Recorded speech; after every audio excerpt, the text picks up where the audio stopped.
Il est maintenant l'heure de découvrir une pépite de la région. Je suis extrêmement fier parce que ça fait 23 ans que ça dure. Il faudrait quand même que vous me racontiez un petit peu la naissance de cette aventure régionale et familiale. Karine Janin, s'il vous plaît. Oui, alors j'avais 24 ans quand ma sœur et mon beau-frère, qui étaient enseignants en arts appliqués, m'ont contacté pour me demander quel potentiel je voyais pour un objet qu'ils venaient d'imaginer.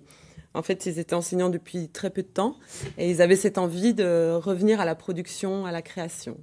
Moi, je rentrais de mes études à Manchester. J'avais un master en International Business. Je cherchais du travail et j'ai dû faire un choix entre prendre un poste et étudier en fait le potentiel de cet objet. Je me suis rendue à Paris auprès d'acheteurs tels que Le Bon Marché ou les Galeries Lafayette qui m'ont dit si tu produis, on achète.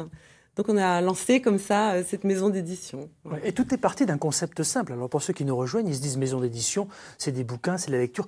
Pas du tout, on est dans une autre édition. Oui, expliquez bien à ceux qui sont avec nous. Oui, alors nous on dit maison d'édition, mais c'est vrai que ça évoque plus la littérature. Excusez-moi, je vous coupe Karine, parce que je suis certain que celles et ceux qui vont voir les objets dans quelques minutes qu'on va voir, parce qu'ils vont apparaître, on va les découvrir, ils vont se dire « Ah bon, mais c'est elle, mais je ne savais pas !» Parce qu'on va aller voir ces objets en même temps que vous en parlez. Allez-y, racontez-moi le concept simple qui est né de l'aventure. Donc l'idée c'est de travailler avec des designers qui ont une idée et d'apporter en fait, de faire aboutir leur idée jusqu'à un objet qui est revendu dans des magasins, des concept stores, des grands magasins. Nous, notre légitimité, on l'a trouvée en faisant des objets qui racontent des histoires. C'était vraiment la base. Et qu'est-ce qui pouvait renforcer le lien affectif entre une personne et les objets qui l'entourent.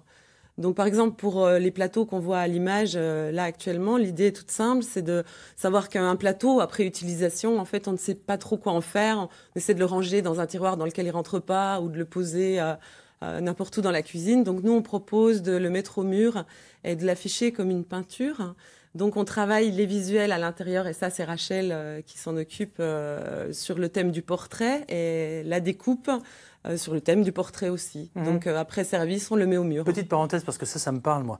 Ça fait partie de ces collections emblématiques. Vous avez 3 collections emblématiques. Je voudrais qu'on voit cette image, s'il vous plaît, mesdames, messieurs.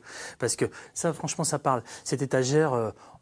on l'a vu, c'est vous, c'est hybride, c'est fabriqué chez nous, en Bourgogne-Franche-Comté. Oui, alors c'est vrai que les collections dont on parle sont fabriquées à 100% en Franche-Comté, soit dans nos ateliers, soit dans un réseau de partenaires locaux avec lesquels on travaille depuis des années. On voit l'ours là. Hein. Ouais, voilà. Alors là, c'est la collection mobilier de compagnie, où le mobilier a une fonction très assumée, mais il a une référence par la forme animale à un des animaux qui nous touche. C'est des faux semblants finalement. Alors voilà, là on voit les faux semblants. Les faux semblants, c'est l'idée d'avoir un volume type vase asiatique. Et quand on s'en approche, on comprend que c'est pas du tout une porcelaine chinoise, mais que ce sont des contenants pour la table à utiliser au quotidien. Alors j'espère qu'on les voit parce qu'il y a vraiment beaucoup de choses à voir. C'est assez surprenant. Je le disais au départ, c'est 3 collections emblématiques. Aujourd'hui, vous faites plus que ça. Hein. Oui, alors on a ces 3 collections qui sont un peu piliers, qui sont celles qui font qu'on est reconnu par notre signature, mais on a d'autres collections qui sont plus jeunes et on travaille de plus en plus en collaboration avec des musées, par exemple, c'est ce qu'on voit à l'écran en ce moment, le musée Thyssen de Madrid, qui nous ouvre ses portes, qui nous demande de venir réinterpréter leurs œuvres.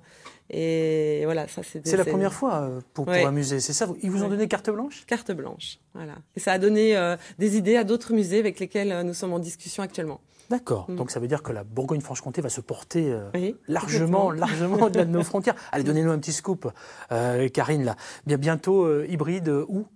Alors bientôt hybride dans encore un autre style de projet à Bordeaux, dans un hôtel 4 étoiles qui ouvre d'ici 2 mois, je pense, avec des pièces dédiées, faites sur mesure pour le perron, le lobby, le jardin et le bar. Je vois Marie-Thérèse super passionnée. Ah oui. Ça vous parle ces objets, Marie-Thérèse? Bien sûr, mais je n'avais pas fait la relation. Eh oui, parce que c'est vrai qu'on voit beaucoup de vaisselle et c'est un peu, pardonnez-moi Karine, dommage, mais il n'y a pas que la vaisselle. Il y a des objets, il y a des meubles non meublants, il y a plein de choses, il y a des consoles, voilà, et on a plein d'images. Il faut qu'on les voit absolument parce que vraiment, voilà, là on comprend mieux et on se dit super, c'est chez nous. Jean-Marc, vous connaissez ça aussi? Oui, nous on en a acheté aussi pour décorer nos boutiques. Ah, mais comme quoi, le monde est petit, hein. Ouais, tout à fait. C'est ce dont on discutait tout à l'heure. C'est vrai qu'on orne nos boutiques parce qu'on trouve que c'est joli, c'est artistique, c'est design et ça correspond aussi à nous, à notre philosophie artistique. L'avenir, vous le voyez comment, Karine ?